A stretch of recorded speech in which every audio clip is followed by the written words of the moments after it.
Essa aula, né, é uma aula que a gente pretende aqui tratar sobre, especialmente, a grande promessa do Sagrado Coração. Mas antes disso, é importante a gente conhecer um pouco o que é essa doutrina do Sagrado Coração de Jesus, como ela surgiu, digamos assim, e qual a importância dela na nossa vida para a gente, então, depois compreender o que é essa grande promessa. Eu acredito que não conseguirei concluir essa aula hoje, porque o assunto é muito denso. Vou já comentar um pouco aqui sobre as fontes que foram usadas, né? Mas um dos livros que eu usei como fonte para aula, eu não usei nem 10% dele. Então, tem bastante coisa ainda que nós podemos aproveitar do Sagrado Coração. E essa doutrina do Sagrado Coração de Jesus, ela é uma doutrina riquíssima, né? Na Epístola da Missa do Sagrado Coração, é colocado um trecho da Epístola de São Paulo, em que São Paulo comenta, né, ele pergunta qual que é a latitude e a longitude do amor do Sagrado Coração de Jesus. Né? Então é um amor que é incomensurável, né? Nós não podemos medi-lo. Então é sempre possível aprender algo de novo, é sempre possível aprofundar-se mais nessa doutrina, e por isso que a gente sempre vai conseguir ter alguma aula sobre esse assunto, sempre poder falar sobre esse assunto, que é algo que, assim como de Nossa Senhora dizem os santos, né, que a gente nunca consegue falar tudo, do Sagrado Coração também, semelhantemente, a gente poderia dizer isso. E a gente já poderia, dando aqui uma introdução sobre o tema, né, perguntar qual que é o objetivo, né, dessa devoção do Sagrado Coração de Jesus, qual que é a sua finalidade. A gente vai ver por alguns pequenos textos mais para frente que o objetivo dessa devoção é o amor de Deus, né? Então, o que Deus quer de nós com essa devoção? Ele quer que nós o amemos profundamente, com todo o nosso ser, com todo o nosso coração, né? Com todo o nosso espírito, como diz, a gente vai ver daqui a pouco, né, no trecho do Evangelho. É isso que Deus espera de nós. E essa devoção, ela aparece justamente para fazer com que os homens conheçam mais a Deus e, conhecendo mais a Deus, amem mais a Deus. Né? Santo Agostinho diz que é impossível a gente amar aquilo que a gente não conhece. Né? Então é importante a gente ler bastante as Sagradas Escrituras, porque nas Sagradas Escrituras a gente vai conhecer melhor a Deus, né? E meditando nas verdades, a gente vai conhecendo mais a Deus, buscando amá-lo também. Então, depois de Deus ter dado tudo aquilo que Ele já nos colocou nas Escrituras, Ele quis ainda revelar, né, essa devoção do seu Sagrado Coração. Né? E Ele revelou o seu Sagrado Coração, como a gente vê nessa imagem, né? Um coração abrasado de amor pelos homens. E o que Nosso Senhor espera de nós, mostrando o seu coração abrasado de amor? Ele espera que nós também abrasemos o nosso amor, o nosso coração de amor a Deus.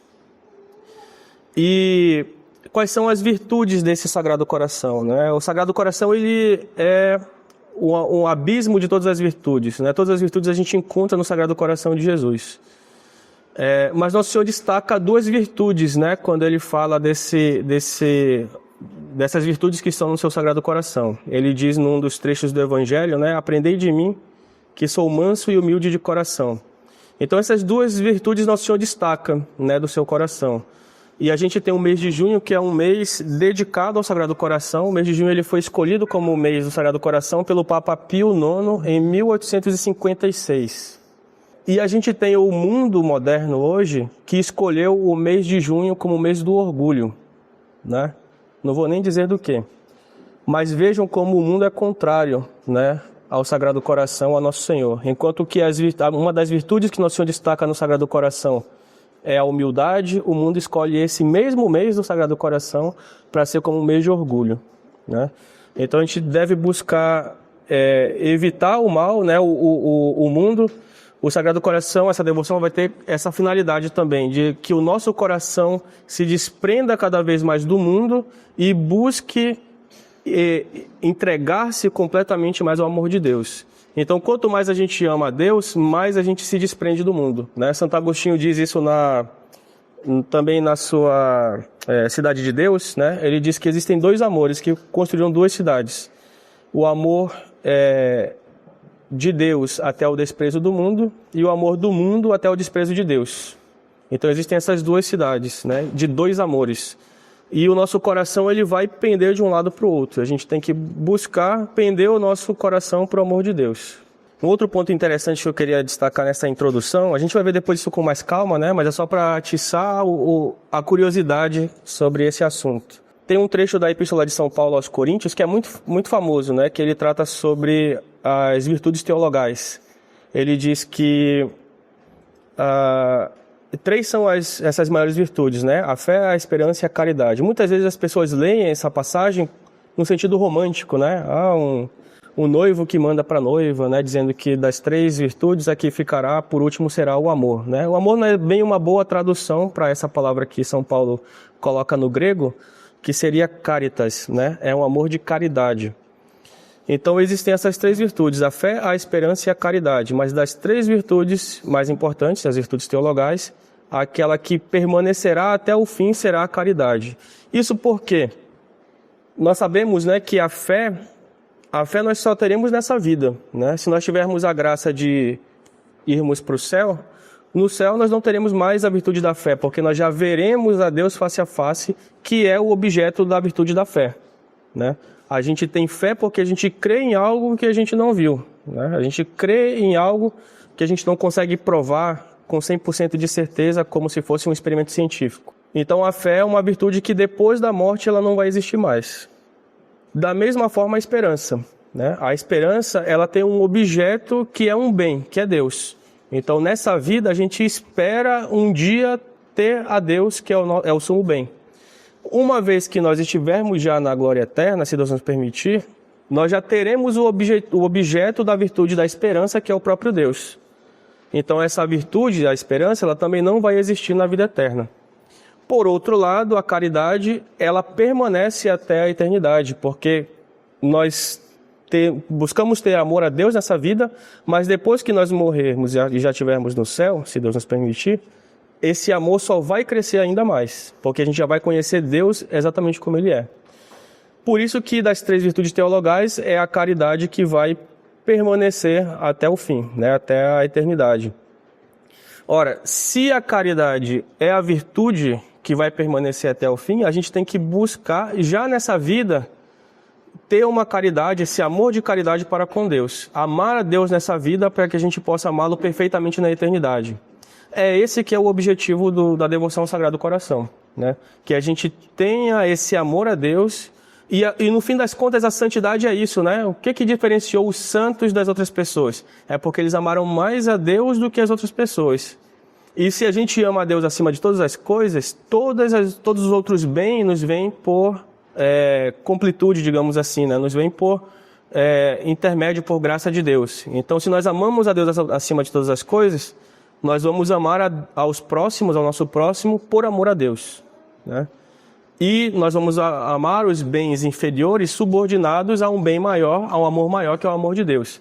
Então, se nós conseguimos nessa vida crescer cada vez mais no amor de Deus, nós vamos nos aproximar mais daquele ideal de santidade que Deus espera de nós.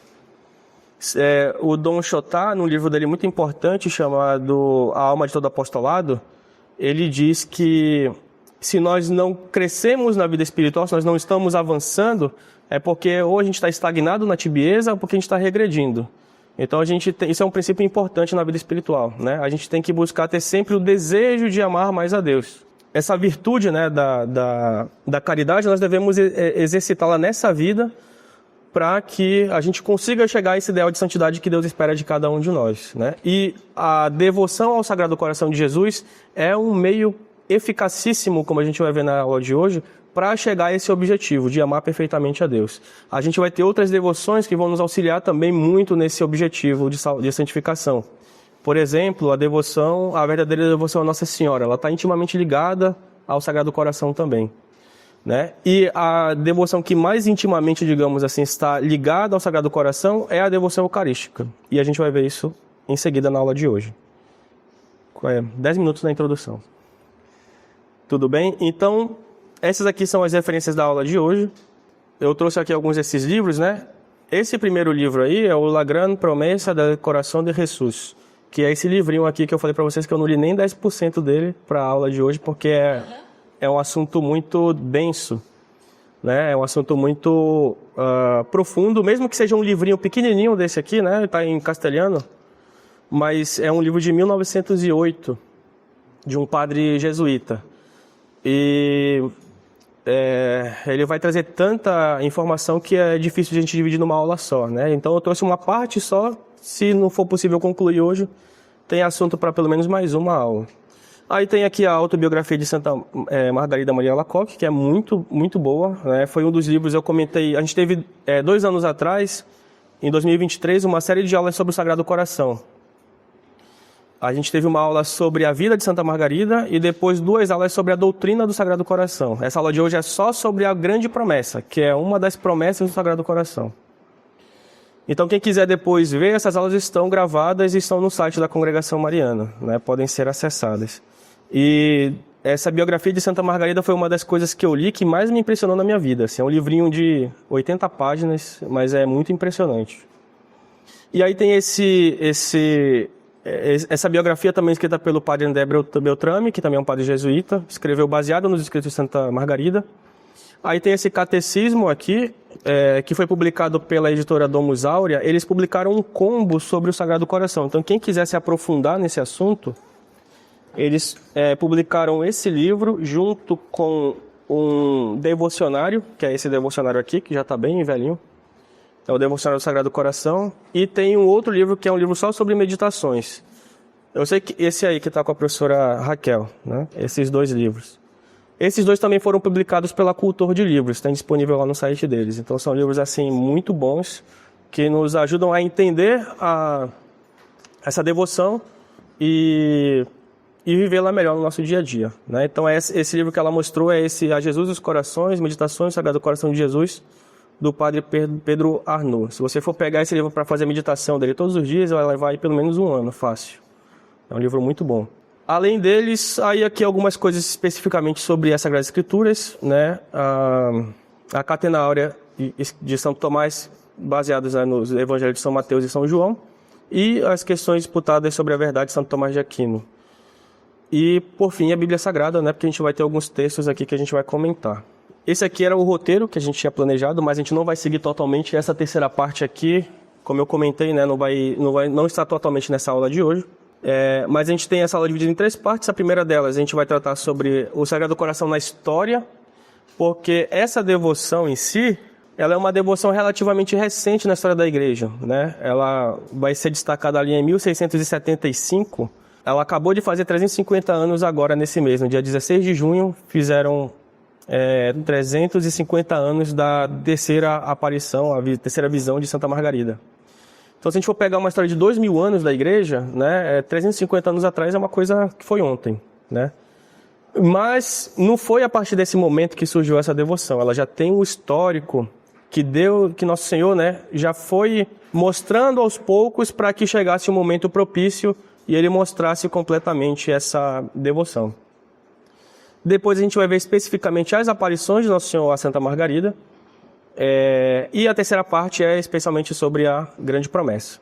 Esse aqui é o calendário litúrgico dessa semana. Hoje é a festa de São Pedro e São Paulo Apóstolos. Então hoje rezar especialmente pelo Papa, né, o Papa Leão XIV, para que Deus conceda a ele as graças que ele mais necessita para o governo da Igreja. Amanhã é a comemoração de São Paulo Apóstolo. Na terça-feira, a festa do Preciosíssimo Sangue de Jesus. Na quarta, a festa da Visitação da Santíssima Virgem. Na quinta-feira, a festa do Coração Eucarístico, que é uma festa específica do Brasil. Na sexta-feira, féria. E no sábado, Santo Antônio Maria Zacarias Confessor. Então, essa semana a gente tem também uma série de festas ali ligadas ao Sagrado Coração de Jesus. Tem no site da Congregação Mariana, tá? Lá tem o salvemaria.com.br/calendário. Tem sempre o calendário do ano lá. Então essa é a primeira parte do Sagrado Coração na história. Então eu queria começar essa aula com um trecho do Evangelho que vai narrar um aspecto ali que está muito ligado ao Sagrado Coração. Esse aqui é um trecho da Santa Ceia, né? Nosso Senhor... esse aqui é o trecho da Santa Ceia no Evangelho de São João, como está ali, né? O capítulo 13, versículos 19 a 27. Então é um trecho que Nosso Senhor, ele... já no final da ceia, ele anuncia que vai ser traído, né? Fala da sua paixão, anuncia que vai ser traído. E essa passagem ela é muito interessante. Eu vou ler aqui brevemente, a gente em seguida comenta, né? Então aqui no versículo 19, Nosso Senhor diz, né? Desde já vou-lo digo antes que aconteça, para que quando acontecer, creiais e reconheçais quem sou eu. Em verdade vos digo, quem recebe aquele que eu enviei, recebe a mim. E quem me recebe, recebe aquele que me enviou. Dito isto, Jesus ficou perturbado em seu espírito e declarou abertamente, em verdade vos digo, um de vós há de me trair. Os discípulos olhavam uns para os outros sem saber de quem falava. Um dos discípulos, a quem Jesus amava, estava à mesa reclinado ao peito de Jesus. Simão Pedro acenou-lhe para dizer-lhe, dize-nos de quem é que ele fala. Reclinando-se esse mesmo discípulo sobre o peito de Jesus, interrogou-o, Senhor, quem é?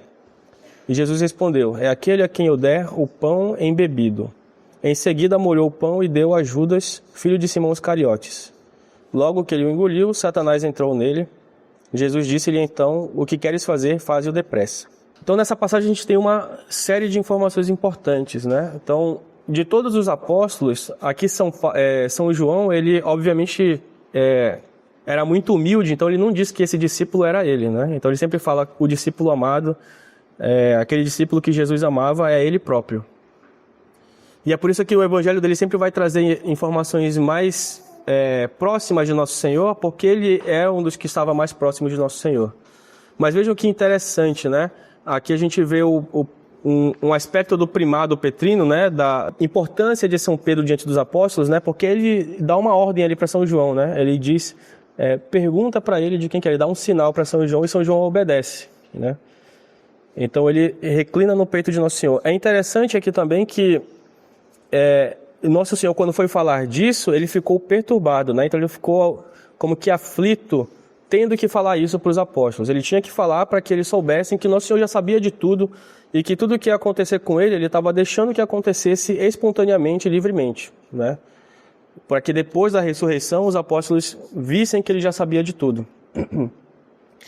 E é interessante que São João, nesse momento em que Nosso Senhor se perturba, ele encosta a cabeça sobre o peito de Nosso Senhor com o objetivo de consolá-lo. E esse é um aspecto da devoção do Sagrado Coração de Jesus, né? É buscar consolar esse Sagrado Coração que é aflito, que é ofendido de diversas formas no mundo moderno, né? Mas tem um ponto específico que o Sagrado Coração de Jesus é mais ofendido. Especialmente nas injúrias, nas ofensas e nos sacrilégios contra a Eucaristia. É por isso que a devoção do Sagrado Coração de Jesus ela está intimamente ligada com a Eucaristia. Percebam que esse momento aqui está acontecendo na instituição da Eucaristia, né? Nosso Senhor, nesse momento, ele institui o sacerdócio e institui a Eucaristia. E é nesse momento que a gente vê que ele se perturba, que São João vai consolar o Sagrado Coração de Jesus. Então esse aqui já é um aspecto que a gente pode destacar, né? De como viver bem a devoção ao Sagrado Coração de Jesus é buscar consolar Nosso Senhor nas ofensas que são feitas a Ele. Como que a gente pode consolar Nosso Senhor? Quem somos nós para consolar Nosso Senhor? Né? Nós não somos nada. Mas a gente já pode começar a consolar Nosso Senhor deixando de ofendê-lo, né? Deixando de causar mais ofensas ao seu Sagrado Coração. Então, se nós obedecemos aos mandamentos, cumprimos os mandamentos e evitamos os pecados, nós já estamos diminuindo, digamos assim, né, essas ofensas ao Sagrado Coração de Jesus. E aí depois a gente vai ver as práticas dessa devoção que vão fazer com que a gente não só deixe de ofender, mas a gente passe a consolar o Sagrado Coração de Jesus, que é o que São João está fazendo aqui, né? Eu acho muito bonita essa passagem, né? E essa imagem, eu acho que certamente uma pintura do Fra Angélico, né? Expressa muito vivamente essa cena da Santa Ceia. E aqui tem uns comentários que Santo Tomás de Aquino coloca na Catena, né? Então ele coloca aqui um comentário de Orígenes. Parece-me que esta parte quer também mostrar o seguinte, que João, recostando-se no Verbo e repousando em seus mistérios, habitava no seio do Verbo. Isso aqui é interessante, né? Orígenes, Santo Tomás, quando ele escreveu a Catena, para quem não sabe, né? O Papa pediu para Santo Tomás fazer um comentário sobre os evangelhos. Santo Tomás, como era muito humilde, não se achou digno de comentar os evangelhos, então ele pegou os comentários dos padres da igreja, né, daqueles que tiveram um contato mais próximo com os apóstolos. Então, esses discípulos dos apóstolos escreveram cartas e comentários sobre o Evangelho, e aí São Tomás foi coletando e associando esses comentários aos versículos do Evangelho, né? Então, o Orígenes foi um dos padres da igreja, né? Apesar de não ser santo, depois ele acabou caindo em heresia, mas ele vai ter alguns comentários interessantes, né? E é interessante que ele destaca aqui, é que ele diz, né, que São João, estando mais próximo do peito, né, do Sagrado Coração de Jesus, repousava no coração de Jesus e também tinha acesso aos seus mistérios, né? Aquilo que estava no interior de Nosso Senhor. Então, esse aqui é um aspecto da devoção ao Sagrado Coração, né? Nós nos aproximamos mais intimamente de Nosso Senhor e temos acesso àquelas graças mais íntimas dele. Então, Nosso Senhor não revelou quem iria lhe trair para os apóstolos, né? Mas São João, que se reclinou no peito dele, se aproximou do Sagrado Coração, Nosso Senhor disse a ele uma coisa que era, digamos assim, mais escondida, né? Aquele que iria traí-lo. Esse é um aspecto que o Orígenes destaca. Aí tem um comentário aqui de São Beda, o Venerável, né? O repouso de João sobre o seio e o peito de Jesus era não só indício do amor presente, como também sinal de algo futuro, a saber, que daquela fonte o apóstolo beberia a voz que os séculos todos passaram sem ouvir, e que ele haveria de transmitir ao mundo. Então, São Beda, o Venerável, ele destaca aqui que esse repousar no peito de Nosso Senhor, no seu Sagrado Coração, é um sinal de amor, né? Um amor mais íntimo, um amor mais próximo de Nosso Senhor. E o próprio Evangelho destaca, né? Ele era o discípulo amado, era o discípulo que Nosso Senhor, claro, Nosso Senhor amava todos os apóstolos, mas ele amava mais São João. Então, esse repousar no peito, repousar no Sagrado Coração, vai expressar também um amor de predileção, né? Um amor maior que São João tinha com Nosso Senhor e que Nosso Senhor tinha com ele, né? E ele depois vai se tornar um dos grandes apóstolos, né? Que vai divulgar as verdades do Evangelho, né? Ele vai escrever um dos Evangelhos, o Evangelho de São João foi o último escrito, né? Ele foi escrito por volta do ano 100, mais ou menos.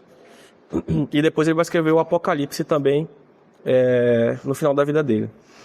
E aqui um comentário de Santo Agostinho sobre essa mesma passagem, né? Ele diz: se continuasse a repousar sobre o seio e não sobre o peito, Nosso Senhor não lhe teria transmitido o conhecimento que Pedro desejava. Pelo fato de estar reclinado no fim da ceia sobre o peito, João mostra que era um discípulo especial de Jesus por uma graça maior e mais abundante. Então, interessante, né? O que ele vai destacar aqui que São João... Primeiro é importante lembrar como que eles estavam na Santa Ceia, né? Eles ficavam numa mesa que era baixa, eles ficavam deitados um pouco de lado, assim. Por isso que São João estava reclinado sobre Nosso Senhor, né? Porque eles ficavam meio que deitados, né, no chão, numa mesa baixa. Eles ficavam assim, um muito próximos dos outros, né? Por isso que São João reclinou a cabeça sobre Nosso Senhor. Então ele estava primeiro sobre o seio, né? Uma parte mais aqui abaixo, e depois ele reclina a cabeça sobre o peito. E Santo Agostinho é muito preciso aqui, né? É por isso, pelo fato de ele estar reclinado sobre o peito, que vai mostrar que ele era um discípulo especial, né? Então, se nós queremos, não por vanglória, não por orgulho, queremos ser um discípulo de Nosso Senhor, mais próximo do seu amor, nós devemos nos reclinar sobre o seu Sagrado Coração, né? Então percebam que essa devoção ao Sagrado Coração, ela não é uma devoção qualquer, né? Não é uma devoção que simplesmente é supérfluo ter ou não. É uma devoção que vai nos ajudar a crescer no amor a Deus. E esse é o objetivo da nossa vida, né? Por que a gente foi criado? Para conhecer, amar e servir a Deus, né? Todo o restante é supérfluo. Ou todo o restante deve nos ajudar a conseguir esse fim último, né?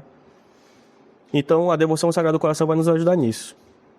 Tem uma outra passagem que é mais clara aqui sobre a devoção ao Sagrado Coração, que é Nosso Senhor na cruz, né? Então, Nosso Senhor na cruz, ele vai ser trespassado, né, pelo centurião, pelo soldado romano. E aqui a gente tem algumas verdades interessantes para a gente meditar sobre. Então, aqui já é o capítulo 19 do Evangelho de São João. Ele vai dizer o seguinte: os judeus temeram que os corpos ficassem na cruz durante o sábado, porque já era a preparação para a Páscoa, né? E esse sábado era particularmente solene. Rogaram a Pilatos que se lhes quebrassem as pernas e fossem retirados. Vieram os soldados e quebraram as pernas do primeiro e do outro, que com ele foram crucificados. Chegando, porém, a Jesus, como o vissem já morto, não lhe quebraram as pernas. Mas um dos soldados abriu-lhe o lado com uma lança, e imediatamente saiu sangue e água. O que foi testemunha deste fato atesta, e o seu testemunho é digno de fé, e ele sabe que diz a verdade, a fim de que vós creiais. Assim se cumpriu a Escritura, nenhum dos seus ossos será quebrado. E diz em outra parte a Escritura, olharão para aquele que transpassaram. Então, nessa passagem aqui, os santos eles vão se aprofundar ainda mais na devoção, né, nas verdades sobre o Sagrado Coração de Jesus.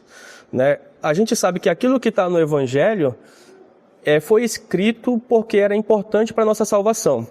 São João fala no final do Evangelho dele, né? Muitas outras coisas fez Nosso Senhor, que se fossem necessárias escrevê-las, não existiriam livros suficientes para isso. Mas eles colocaram no Evangelho apenas aquilo que era importante para a gente. Então, por que São João colocou isso no Evangelho, né? Dizendo que o lado de Nosso Senhor foi transpassado e desse lado saiu sangue e água. Então aqui tem alguns comentários da Catena Áurea também, de São João. Então é sempre importante a gente ler com um comentarista, alguém que esteve mais próximo dos apóstolos, né? Então a Catena Áurea é uma excelente forma de ler as Escrituras, que a gente vai ter a interpretação mais correta. Então aqui a gente tem 3 comentários, né? Aliás, 2. Né? Esse terceiro eu vou comentar depois. Então aqui um comentário de Santo Agostinho. O evangelista escolheu com muito cuidado este verbo. Não disse furou-lhe ou feriu-lhe, mas abriu-lhe. Se de alguma forma naquele momento as portas da vida se descerrassem para dali jorrarem os sacramentos da igreja, sem os quais não se entra na vida que é verdadeira vida. Daí que se diga, e imediatamente saiu sangue e água. Aquele sangue foi vertido para a remissão dos pecados. Aquela água tempera o cálice da salvação. Este cálice fornece ao mesmo tempo banho e bebida. A primeira mulher foi feita de uma costela retirada da lateral do homem enquanto dormia. Assim também este segundo Adão, inclinando a cabeça, dormiu, para que sua esposa fosse formada daquilo que do seu lado jorrava após cair no sono. Então Santo Agostinho ele é muito preciso, né, nesse comentário. Ele vai fazer um paralelo com o Gênesis, em que Adão, né, teve uma das suas costelas tirada para formar Eva, que era sua esposa, e do lado de Nosso Senhor Jesus Cristo, adormecido no sono da morte, Nosso Senhor vai dali tirar a igreja, né? E os santos padres da igreja são praticamente unânimes em comentar isso, né? De fazer esse paralelo e comentar da formação da igreja a partir do lado de Cristo. É interessante também notar que o fato de sair sangue e água é um fenômeno que não é tão comum, né? Mas eu li uma vez alguns estudos científicos que comentam sobre esse fenômeno, né? Ele já foi estudado na medicina, o fato de uma pessoa sair sangue e água, né? De ferimentos, né? Então, em geral, se considera que de uma pessoa que tem um ferimento que sai bastante sangue e depois água, é porque o corpo já expeliu tudo aquilo que existia de sangue, né? E depois o que resta ainda de líquido, né, sai em forma de água. Então, daqui a gente pode pensar, né, que Nosso Senhor Jesus Cristo, ele deu absolutamente tudo para a nossa salvação, né? Ele não deu o mínimo, né? Às vezes a gente pensa, né, a igreja espera da gente que a gente vá para a missa todo domingo. E a gente só vai no domingo porque é o mandamento, né? E a gente dá o mínimo. Mas Nosso Senhor não nos ensinou isso, né? Nosso Senhor, se Ele quisesse nos salvar, o sofrimento que Ele passou na manjedoura quando Ele nasceu já era suficiente para a nossa salvação. O sangue que Ele verteu na circuncisão no templo já era necessário para a nossa salvação, mas Ele não quis dar o mínimo, né? Nosso Senhor quis dar até a última gota de sangue. Quando Nosso Senhor Jesus Cristo faz alguma coisa que não é necessária, né? Que não é necessário que Ele fizesse, Ele faz isso para nosso exemplo e para nossa salvação. Por exemplo, Nosso Senhor não precisava ter sido batizado, mas Ele fez aquilo para nos dar exemplo. Então, quando Nosso Senhor dá até a última gota de sangue dele, é porque Ele não quer o nosso mínimo, né? Ele quer que nós venhamos a dar o nosso máximo a Ele. Um outro aspecto interessante, né, que vai ser comentado pelos padres, é que Nosso Senhor Jesus Cristo, Ele já tinha morrido aqui, né? Ele já não precisava mais passar por nada, Ele já tinha feito o sacrifício dele. mas mesmo depois da morte, ele ainda foi capaz de dar algo a mais para nós, né? E aí tem uns padres que comentam que depois da morte do nosso Senhor, né, cessou a vida dele, a vida enquanto homem, né? Porque nosso Senhor Jesus Cristo, sendo homem e Deus, Deus não pode morrer, mas nosso Senhor Jesus Cristo, enquanto homem, a vida dele parou de existir, né? Cessou a vida, mas o amor não cessou, o amor continuou. Então, mesmo após a morte dele, o amor dele continua sendo visível por nós, por esse ferimento no lado dele. São Bernardo comenta que nosso Senhor Jesus Cristo ele é como se fosse, ele usa uma figura engraçada, né? Ele diz que nosso Senhor Jesus Cristo ele é como se fosse uma bolsa com um tesouro, que foi rasgada e dessa bolsa caíram, né, as moedas e o tesouro para nossa salvação. Então nosso Senhor ali ele é como que dilacerado, né? Ele é transpassado para que jorre dele todas as graças, né? E os padres da igreja são unânimes em dizer que desse sangue e água que verteram do lado de nosso Senhor Jesus Cristo, vêm os sacramentos, né? E uma curiosidade, né? Na missa, o padre, quando ele vai fazer o oferecimento do cálice, ele vai até o lado da credência, né? Com os acólitos, ele apresenta o cálice, ele coloca vinho no cálice e depois ele coloca uma gota de água, né? Essa uma gota de água representa a humanidade de nosso Senhor Jesus Cristo. Ele era Deus e homem, né? E essa água, depois que ela entra em contato com o vinho, ela se mistura de uma forma que a gente não consegue mais separar aquilo que é vinho e aquilo que é água, né? Então tem um sentido, um símbolo aqui da participação da humanidade, né, na salvação, mas também o símbolo do lado de nosso Senhor Jesus Cristo que foi transpassado e verteu sangue e água. E aí tem esse comentário de São João Crisóstomo aqui também, que eu acho muito bonito. E a gente pode sempre lembrar desse comentário quando for comungar. Ele diz o seguinte: e como daqui emanam os sagrados mistérios, sempre que te aproximares do cálice temível, aproxima-te como se fosses beber da costela mesma de Cristo. É impressionante isso, né? Então toda vez que nós formos receber a Sagrada Eucaristia, nós devemos receber com esse espírito, né? De que nós estamos indo beber do lado de nosso Senhor Jesus Cristo. Porque esse sacramento é o próprio Cristo, em corpo, sangue, alma e divindade, né? Então, a gente vai ver mais para o final da aula que uma das formas de praticar, uma das formas mais eficazes de praticar a devoção ao Sagrado Coração é especialmente pela comunhão eucarística, nos preparando bem para a comunhão e depois fazendo uma boa ação de graças, né? Não simplesmente terminando as orações, mas a gente aproveitando aquele momento em que Nosso Senhor está unido a nós pela Eucaristia. Tem um outro trecho que eu ia destacar, né? A gente poderia pegar ainda muitas passagens do Evangelho para falar sobre o Sagrado Coração. Tem a passagem mais importante, eu não coloquei aqui, que Nosso Senhor fala, né? Aprendei de mim que sou manso e humilde de coração. Eu não coloquei essa passagem aqui. Mas eu trouxe um outro trecho aqui, esse terceiro comentário, é sobre aquele momento em que Nosso Senhor aparece diante dos apóstolos no cenáculo, já depois da ressurreição, né? E ele aparece diante de São Tomé, que tinha duvidado dos demais apóstolos, né? Os demais apóstolos disseram que viram o Nosso Senhor, ele falou: eu não acreditarei enquanto eu não o vir com os meus olhos e não tocar as suas chagas. E aí Nosso Senhor então aparece para ele e diz, né? Toca e vede as minhas chagas e não seja incrédulo, né? Mas tem fé. E aí Nosso Senhor é interessante que ele fala: mete a tua mão no meu lado, né? Como que enfia a tua mão. Porque não era um ferimento pequeno, né? Era um ferimento grande, de modo que uma mão cabia ali dentro, né? Por isso que Nosso Senhor usa esse verbo. E São João colocou assim no Evangelho. E aí aqui tem um comentário de Teofilato, né? Que ele diz o seguinte: Tomé, que era antes infiel, depois de tocar o lado, revelou-se perfeito teólogo, pois expôs a dupla natureza e única hipóstase de Cristo. Ao dizer meu Senhor, reconheceu a natureza humana de Cristo. E ao dizer meu Deus, reconheceu a divina. E ambas as naturezas num só Deus e Senhor. Depois que ele toca as chagas de Nosso Senhor, né, ele diz, né, meu Senhor e meu Deus. E aí Nosso Senhor diz para ele, né, acreditastes porque vistes, mas não seja incrédulo, mas tem fé. E é interessante, o que isso tem a ver com o Sagrado Coração, né? Ele tocou os lados de Nosso Senhor. Aquele que toca do lado de Nosso Senhor, o Teofilato aqui vai dizer, né? Ele se tornou um verdadeiro teólogo, ele teve um conhecimento maior de Nosso Senhor. E por isso depois ele passou a amar mais Nosso Senhor, né? Então, se nós nos aproximamos do Sagrado Coração de Jesus, a gente conhece mais a Deus e, consequentemente, vai amá-lo mais. Né? Vejam como que essa devoção, ela é uma devoção que vai nos ajudar a crescer no amor a nosso Senhor Jesus Cristo.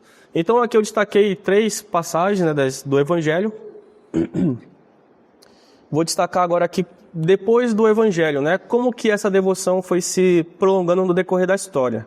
Eu destaquei aqui alguns pontos, né, alguns santos. Essa devoção, ela vai sendo como que mantida, né, os santos vão tendo esse amor especial pelas chagas de Nosso Senhor, um amor especial pela chaga do lado de Nosso Senhor, e a gente vê alguns santos que se destacaram nesse amor ao coração de Nosso Senhor Jesus Cristo. Então, São Bernardo, não podia deixar de falar dele, né? São Bernardo, ele foi um santo que viveu ali no século XI, 12, né? E ele chegou num auge assim de santidade muito grande. E aí tem um dos biógrafos de São Bernardo, comenta, né, que um dia ele estava...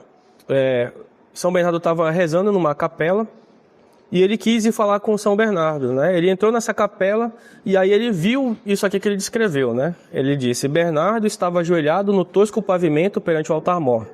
Subitamente surgiu na sua frente um crucifixo grande que abraçou ternamente. Depois de se pôr de pé, em seguida a figura do Redentor, afastando as mãos da cruz, inclinou-se e passou os braços em redor do santo. Este achava-se abraçado ao Sagrado Coração do Crucificado. É interessante essa passagem, que esse aqui quem escreveu foi esse Abade Menar, que escreveu uma das vidas de São Bernardo. Ele foi contemporâneo de São Bernardo, ele viu isso aqui que ele está dizendo, né? Ele comenta que ele entrou na igreja e ele viu essa cena e ele ficou tão constrangido que ele não quis nem falar com São Bernardo. Ele falou: não quero atrapalhar essa cena, eu vou embora. Aí ele saiu e escreveu depois, né? Mas esses santos que chegaram num nível de santidade muito grande foram esses santos que amaram mais intimamente, mais perfeitamente Nosso Senhor, a ponto de Nosso Senhor querer abraçá-los, né? Querer atrair ainda mais o seu Sagrado Coração para eles. Então São Bernardo foi um desses. A gente pode destacar também São Francisco de Assis, né? Que foi um dos santos que chegou no auge mais perfeito de santidade, né, a ponto de ele ter as próprias chagas de Nosso Senhor Jesus Cristo no seu corpo, né? Então ele, da mesma forma, Nosso Senhor no crucifixo, essa cena também aconteceu com São Francisco, né? Nosso Senhor abraçou São Francisco e ele ficou com as chagas, né, nas mãos e no lado. Eu acho que o primeiro na história foi São Francisco, não lembro de algum outro santo antes dele, né? Mas São Francisco ele já é do século XIII, né? Já é depois de São Bernardo. Aí tem também Santa Gertrudes, é uma santa que se destaca bastante em escritos sobre o Sagrado Coração de Jesus. Eu pessoalmente nunca estudei com profundidade sobre ela, então não teria muitos comentários aqui para fazer. E depois a grande santa do Sagrado Coração de Jesus é Santa Margarida Maria Alacoque, né? Então ela que Nosso Senhor vai escolhê-la para ser a porta-voz do Sagrado Coração, né? Aquela que vai anunciar essas verdades que até a época dela não tinham sido explicitadas, né? Então ela vai chegar num ápice de santidade muito grande também, e Nosso Senhor vai falar diretamente a ela essas verdades, que é o que a gente vai ver agora na segunda parte. Muito bem, então eu vou tentar passar brevemente essa parte, né, que a gente já viu numa aula passada, mas só para a gente entender um pouco aqui o contexto histórico, né? Santa Margarida, ela nasceu em 22 de julho de 1647, que é justamente a festa de Santa Maria Madalena, né, que foi uma das discípulas que também mais amou Nosso Senhor, né? Nosso Senhor faz um elogio para ela que ele não faz para ninguém no Evangelho, né? Ele, quando ela se aproxima para lavar os pés de Nosso Senhor, enxugá-la com seus cabelos, Nosso Senhor estava na casa de um fariseu nessa passagem, né? E aí o fariseu, no seu íntimo, ele diz, né? Se esse homem fosse realmente um profeta, ele saberia quem é essa mulher que está fazendo isso. E aí Nosso Senhor faz uma parábola que é digna de um Deus, né? Ele diz, né? Tinham dois servos que deviam ao seu Senhor, um devia 50, outro devia 500, e ele perdoou os dois. Quem mais amou esse senhor? Ele falou, aquele quem perdoou mais. Ele falou, essa mulher, ela mais amou, né? Amou mais, porque ela foi mais perdoada, né? Então ele faz um elogio para ela que ela amou mais do que os outros. né? E justamente Santa Margarida nasceu no dia de Santa Maria Madalena. Então ela nasceu, né? Santa Margarida nasceu ali nessa cidadezinha na França, que eu não vou passar a vergonha de tentar falar esse nome. E aí depois ela vai ficar mais famosa vivendo em Paray-le-Monial, que é o local onde ficou o convento onde ela viveu, né? Das Irmãs da Caridade, né? Então ela viveu nesse período de 1647 na França, que era um período especialmente marcado pela heresia do jansenismo. O jansenismo, eu não vou entrar em detalhes aqui, tá? Quem quiser depois se aprofundar, tem uma outra aula que a gente já tratou disso. Mas o jansenismo ele foi uma heresia muito forte na igreja, especialmente na França.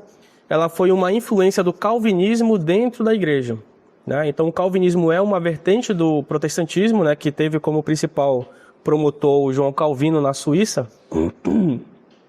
E essa heresia ela vai se alastrar no norte da França, de modo que vai influenciar, inclusive, pessoas dentro da igreja. Então vão ter pessoas que vão se dizer católicas, mas que tinham uma fé muito próxima ao calvinismo.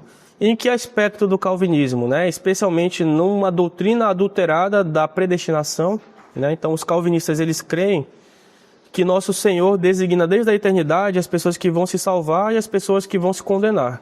E não importa o que uma pessoa faça, se ela está predestinada à condenação, ela vai se condenar, né? E se a pessoa está predestinada à salvação, não importa o que ela faça, ela vai se salvar. Pode ser o pior pecador, se Deus predestinou à salvação, vai se salvar. E se pode ser o maior santo, mas se foi predestinado à condenação, vai ser condenado. Quem estava na aula semana passada foi a aula do pentecostalismo, né? Foi semana passada? Foi há 2 semanas? O Nilson comentou nessa aula, né? Não tem como saber quem está justificado ou não. Então o que eles faziam? Eles começavam, aí vão ter as seitas dentro do calvinismo, né? Então vão ter os Shakers, os Quakers, né? Que vão se, né, remexer lá para dizer que, ó, eu estou com a graça, eu estou com o Espírito Santo, então, né? E depois isso vai influenciar no pentecostalismo, né? No pentecostalismo vão surgir as orações em línguas, né? Para a pessoa indicar que ela está na graça, que ela está justificada. Então se eu oro em línguas, eu estou justificado, né? E todo mundo vai tentar reproduzir esses fenômenos para indicar que está justificado. Falando a grosso modo, tá? Não vou entrar nos detalhes do calvinismo, porque depois tem as ramificações, né? Vai ter o arminianismo, etc. Vai ter outros aspectos, vão ter discordâncias dentro deles mesmos, né? Como é próprio das seitas. Mas eles vão se basear em passagens das Escrituras, né? Uma vez eu debati, né, com um amigo meu que se tornou calvinista, infelizmente. E ele falava para mim uma passagem da Epístola de São Paulo, eu acho que ele comenta sobre os jarros de condenação e os jarros de salvação, né? Então tem aqueles que já estão predestinados à condenação e os que já estão predestinados à salvação, né? Então esse vai ser um dos princípios do calvinismo especificamente, né? Vai ter um aspecto, né? Eles vão dizer que vão ter alguns elementos que vão mostrar que a pessoa está justificada, né? A prosperidade vai ser um deles. Aí depois a gente vai ter, essa doutrina vai entrar na filosofia e vai influenciar depois a filosofia do Nietzsche, do Kant, etc. Né? Especialmente a doutrina dos filósofos alemães vai influenciar bastante. Né? A gente está tentando fazer um estudo no futuro aí sobre o romantismo, né? Que vai ter muita influência também do calvinismo. Né? O calvinismo também vai ser muito caracterizado por um rigorismo moral, né? Então, eles vão usar roupas específicas, né? Vão ter práticas próprias deles. Então, esse rigorismo, né? E essa ideia da predestinação errada, porque tem uma doutrina também católica da predestinação, que depois eu vou comentar, isso vai acabar entrando e influenciando dentro da igreja. E aí essa vertente vai ser chamada de jansenismo por causa de um homem chamado Jansênio, que vai escrever livros baseados nos escritos de Santo Agostinho, justificando a predestinação do aspecto do ponto de vista calvinista, né? Então, enfim, vai ter uma influência muito grande ali, e uma característica do jansenismo vai ser esse rigorismo calvinista, né? Então, por exemplo, né, o jansenismo ele vai ter uma doutrina moral, e essa doutrina moral ela se transfere depois em práticas, né? Então, que práticas vão ser essas do jansenismo dentro da igreja? Vai ser, por exemplo, o afastamento das pessoas da Eucaristia. Que eles vão dizer que para a pessoa receber a Eucaristia, ela só podia receber se ela estivesse no nível de santidade perfeito. Se a pessoa cometia pecados veniais ainda, ela não podia receber a Eucaristia. O que é um absurdo, né? Porque a igreja diz que para a gente receber a Eucaristia, a gente precisa estar em estado de graça, no sentido de não ter pecados não confessados na nossa consciência.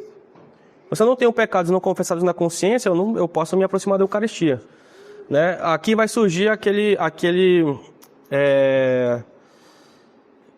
o escrúpulo doentio, né? De a pessoa, eu não posso nunca me aproximar da Eucaristia porque, né, eu passei aqui na cruz que tem na cerâmica, eu cometi um pecado venial, não vou comungar. Né? Então esse escrúpulo ele vai ter também uma raiz no jansenismo que vem do calvinismo. Né? Então os calvinistas eles diziam que para comungar, receber a Eucaristia, só os grandes santos. Então as pessoas não comungavam. Né? Tem um escrito de um padre jansenista que ele dizia, se orgulhando para o bispo dele, ele dizia, olha, na minha paróquia, teve gente que no ano inteiro não comungou. E ele falava isso se orgulhando, né? Ó, então não teve nenhum abuso litúrgico aqui na minha paróquia, porque ninguém comungou. Né?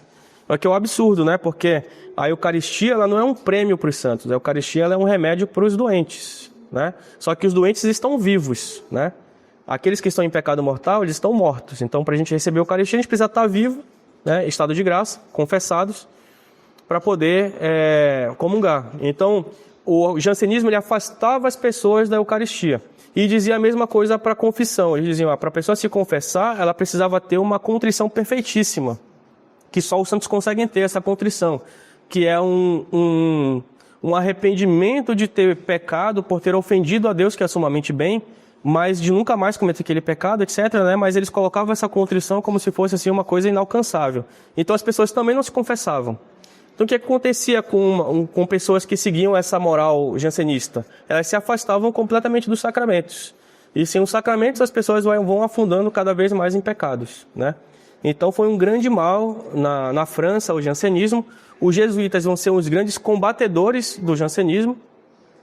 E é nesse contexto que vai surgir a devoção do Sagrado Coração com a Santa Margarida.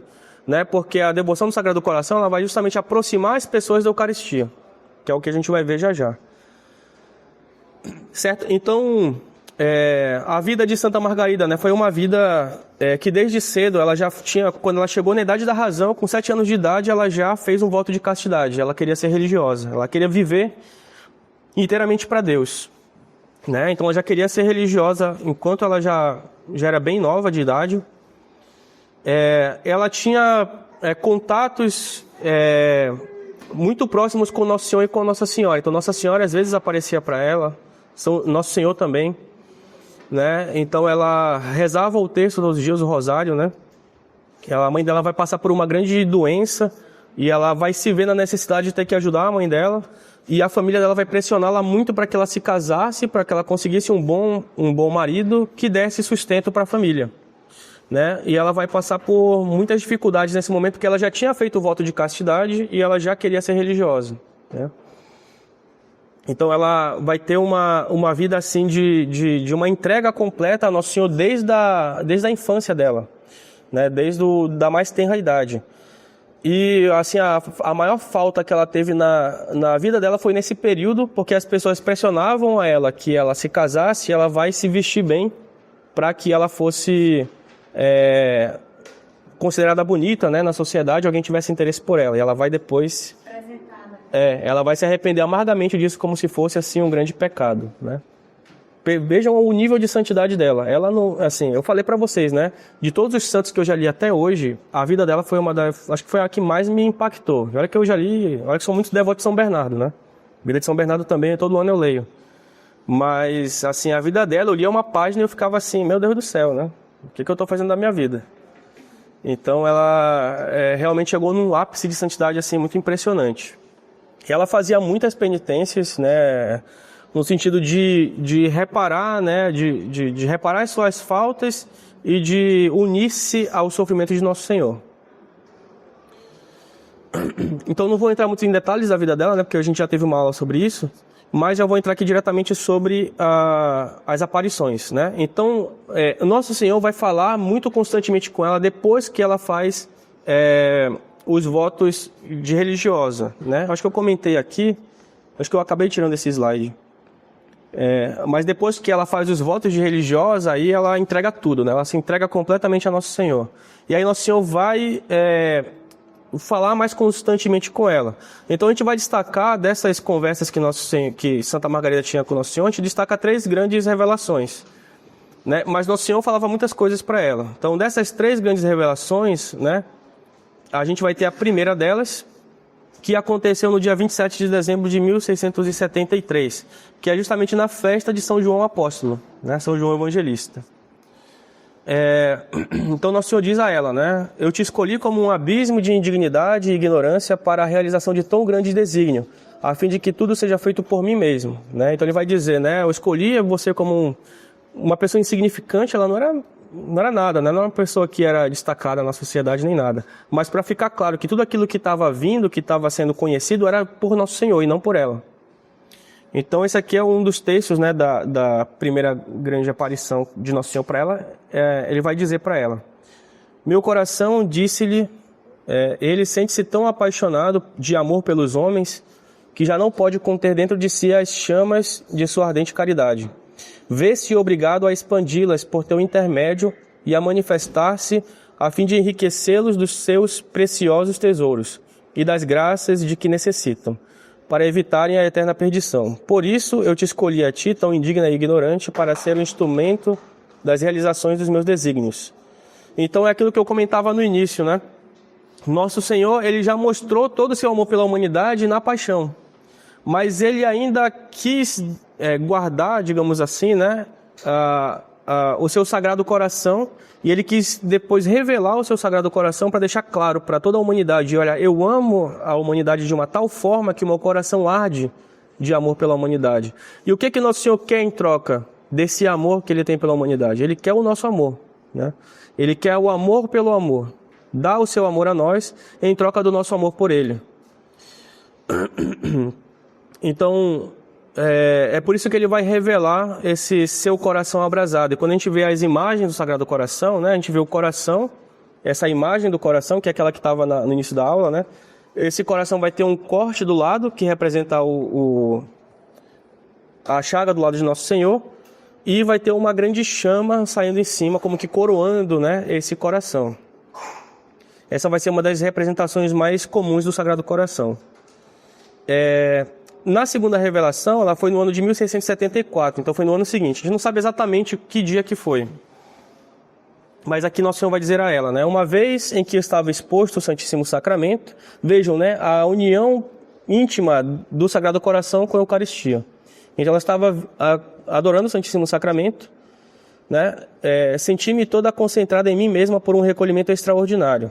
Apresentou-se-me Jesus Cristo, meu docíssimo Mestre, todo radiante de glória, com as suas 5 chagas a resplandecerem como 5 sóis. Da sua humanidade sacratíssima saíam chamas por toda a parte, mas principalmente de seu adorável peito, que ardia como uma fornalha. Abrindo-o, descobriu-me ele o seu amantíssimo coração, nascente viva de todas aquelas labaredas. Né? Então essa imagem aqui representa um pouco, né, essa visão de Santa Margarida, né, que mostra que Nosso Senhor revela a ela o seu Sagrado Coração. E Nosso Senhor diz nos Evangelhos, né, eu vim trazer fogo ao mundo, e o que eu não quero senão que ele abrase, que ele queime, né? Que fogo é esse? É um fogo da caridade, né? Nosso Senhor quer que nós nos abrasemos do seu amor, desse amor para com ele, né? E é por isso que o Sagrado Coração vai ser representado com essas chamas, essas labaredas ardentes. E, por fim, a terceira revelação, que é a que vai conter a grande promessa, né? É nessa terceira revelação que vai ter a grande promessa, que aconteceu no dia 16 de julho de 1675, que foi na 8ª de Corpus Christi, né? Então agora no dia 16 de julho, julho? Acho que é junho, acho que eu coloquei errado, né? Foi agora em junho. Que fez 350 anos, né? Então, é nessa terceira grande revelação que Nosso Senhor fala mais coisas a ela e fala da grande promessa, né? Então aqui tem o texto dos escritos de Santa Margarida, né? Eis o coração que tanto amou os homens, que nada poupou até se esgotar e se consumir para lhes testemunhar seu amor. Como reconhecimento, não recebo da maior parte deles, senão ingratidões pelas suas irreverências, sacrilégios e pela tibieza e desprezo que tem para comigo na Eucaristia. Entretanto, o que me é mais sensível é que há corações consagrados que agem assim. Por isso te peço que a primeira sexta-feira após a oitava do Santíssimo Sacramento seja dedicada a uma festa particular para honrar meu coração, comungando neste dia e o reparando pelos insultos que recebeu durante o tempo em que foi exposto sobre os altares. Prometo-te que meu coração se dilatará para derramar os influxos de seu amor divino sobre aqueles que lhe prestarem esta honra. Continuando. Os fiéis acharão pelo intermédio dessa devoção amável todos os socorros necessários ao seu estado, ou seja, a paz nas suas famílias, o alívio nos seus trabalhos, as bênçãos do céu em todas as suas empresas, a consolação nas suas misérias, e é propriamente neste Sagrado Coração que alcançarão o lugar de refúgio durante toda a vida e principalmente na hora da sua morte. O meu divino Salvador fez-me compreender que aqueles que trabalham pela salvação das almas encontrarão a arte de comover os corações mais empedernidos e trabalharão com um êxito maravilhoso se eles mesmos estiverem penetrados de uma terna devoção ao Divino Coração. Então, daqui a pouco tem o texto das 9 sextas-feiras, né, das 9 sextas-feiras, que é a grande promessa em si, né? Coloquei ele na terceira parte. Mas o que a gente pode destacar aqui desse ponto, né, é que Nosso Senhor ele faz uma relação direta do seu Sagrado Coração com a Eucaristia. Ele diz, né, eis o coração que tanto amou os homens e que, como reconhecimento, não recebo da maior parte deles senão ingratidões, pelas suas irreverências, sacrilégios e pela tibieza e desprezo que tem para comigo na Eucaristia. Então existe uma relação direta aqui entre o Sagrado Coração e a Eucaristia. De que modo que o Sagrado Coração de Jesus é mais ofendido? É pelos desprezos e sacrilégios na Eucaristia. A gente poderia inverter essa sentença, né? De que modo que o Sagrado Coração de Jesus é mais honrado e amado? É pelo amor, pelo respeito e pela devoção à Eucaristia. Então, se eu quero amar o Sagrado Coração de Jesus, se eu quero ter um maior amor, maior reverência ao Sagrado Coração de Jesus, eu devo receber a Eucaristia de forma digna e buscando reparar as ofensas do Sagrado Coração, feitas ao Sagrado Coração de Jesus, né? Então aqui tem a chave da devoção ao Sagrado Coração, é o amor à Eucaristia. É por isso que Nosso Senhor vai estabelecer como a devoção do Sagrado Coração as comunhões nas 9 sextas-feiras, né? Ele quer ser reparado dessa forma, comungando nas 9 primeiras sextas-feiras de 9 meses seguidos. O que a gente vai ter aqui nessa devoção, né? A gente vai ter primeiro a comunhão eucarística, é um ponto básico dessa devoção. Segundo, uma constância, né? Para a gente cumprir essa devoção, ela não é fácil, né? Você comungar toda a primeira sexta-feira de um mês por 9 meses consecutivos, não é fácil você conseguir fazer isso. Então, a gente vai ter aqui nessa devoção também a constância, né? A persistência, a perseverança. Então, uma coisa que nós praticamos nessa devoção é a virtude da perseverança. Eu coloquei na chamada da aula, né, que o fim último das virtudes é a perseverança. Não adianta de nada a gente ter as virtudes agora e depois perdê-las, né? A gente deve alcançar as virtudes e vivê-las até o fim da nossa vida. E aqui está uma virtude, né, especial, que é a perseverança, que está contida na devoção do Sagrado Coração, né? Uma outra coisa também, Nosso Senhor escolheu a sexta-feira, que é o dia da paixão, né? A paixão de Nosso Senhor Jesus Cristo foi numa sexta-feira, que antecedia ao sábado, né, da Páscoa. E também porque é mais fácil a gente receber a comunhão no domingo, né, que é o dia que a gente vai para a missa. Mas sexta-feira as pessoas não vão para a missa em geral, né? Então o que Nosso Senhor está esperando aqui de nós também? É que a gente não dê o mínimo, que é o domingo, mas que a gente dê mais, né? É um espírito do Mades, de não se contentar com o mínimo, que é a missa só ao domingo, mas de a gente comungar e receber e a missa, né, também no dia de semana, né? Então, essa devoção das 9 primeiras sextas-feiras, elas vão conter aqui, essa devoção vai conter aqui, né, a devoção eucarística, a perseverança, e a gente não dá o mínimo, né, mas dá o máximo para Nosso Senhor. O que eu tinha mais aqui dessa segunda parte é só um breve histórico da expansão dessa devoção depois de Santa Margarida, né? A gente vai ter o Papa Pio IX, foi o grande Papa que ajudou a difundir a devoção do Sagrado Coração. Então ele colocou essa devoção como festa no calendário universal. Foi ele que estabeleceu o mês de junho como o mês do Sagrado Coração de Jesus. Ele que beatificou Santa Margarida Maria. vai aprovar formalmente essa devoção, né? Então a devoção vai ter toda a aprovação da igreja e depois ela vai ser incentivada, né? Depois o Papa Leão XIII vai elevar o nível de festa de primeira classe, vai consagrar a humanidade ao Sagrado Coração de Jesus. Enfim, né? Depois o Papa Pio XI, Bento XV, São Pio X também vão ser papas que vão incentivar bastante essa devoção do Sagrado Coração. E aqui a gente termina essa segunda parte e em seguida, na próxima aula, a gente vê a terceira. Alguém tem alguma dúvida ou quer fazer algum comentário? Não? Então podemos terminar aqui. Salve Maria, pessoal!